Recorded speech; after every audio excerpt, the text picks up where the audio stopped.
দার্জিলিং জমজমাট day 2 in Darjeeling. আঁকাবাঁকা রাস্তা পেরিয়ে আমরা আজকে প্রথমেই চলে গেছিলাম লেপচা গার্ডেন।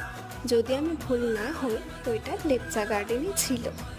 এখানে আমাদের টাইম দেওয়া হয়েছিল 1.5 ঘন্টা মতো, কিন্তু আমরা এখানকার view, weather, photo capture, pine forest এতে এতটাই মুগ্ধ হয়ে গেছিলাম যে সেখানে 2.5 ঘন্টা মতো সময় নিয়ে ফেলেছিলাম।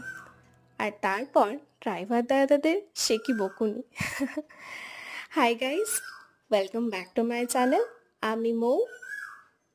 আমি তোমাদের কাছে আমাদের দার্জিলিং ডায়েরিটা শেয়ার করছি। এখান থেকে আমরা চলে গেছিলাম টি গার্ডেনে। আমি একটু বেশি হাইজেনিক হয়তো, তাই সবাই ড্রেসগুলো পরলেও আমি কিন্তু পরতে পারিনি। এখানে একটু মোমো খেয়ে নিয়েছিলাম, কারণ সকাল থেকে কিছুই খাওয়া হয়নি।